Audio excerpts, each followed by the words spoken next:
একেই বলে মহাকাব্যিক কামব্যাক। শুভমান গিলের গুজরাটকে তাদেরই ঘরের মাঠে হারিয়ে পরপর দুবার আইপিএল চ্যাম্পিয়ন হলো রয়্যাল চ্যালেঞ্জার্স বেঙ্গালুরু। আহমেদাবাদের 1,10,000 দর্শকের সামনে ফাইনালে টস জিতে প্রথমে গুজরাটকে মাত্র 155 রানে আটকে দেয় আরসিবি বোলাররা। রাশিকদারের 3 উইকেট আর হেজালউড ভূমির আগুনে স্পেলিং এ কোণঠাসা হয়ে পড়ে টাইটান্সরা। কিন্তু আসল সুনামি তো তখনও বাকি ছিল। 156 রান তাড়া করতে নেমে মাঝপথে রাশিদের স্পেলে পরপর উইকেট হারিয়ে দল যখন চাপে পড়ে তখন হাল ধরেন স্বয়ং চেস মাস্টার বিরাট কোহলি। মাত্র 25 বলে আইপিএল এর ইতিহাসে নিজের দ্রুততম হাফ সেঞ্চুরি করে শেষ পর্যন্ত 42 বলে 75 রানে অপরাজিত থেকে ছক্কা মেরে দলকে চ্যাম্পিয়ন করলেন কিং কোহলি। আর ছুঁয়ে ফেললেন রোহিত ধোনির পরপর দুবার ট্রফি জেতার মহাকীর্তি।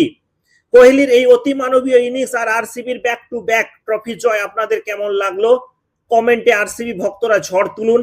আর আইপিএল এর সব এক্সক্লুসিভ আপডেট পেতে ফলো করুন ডিজি স্পোর্টস বাংলা।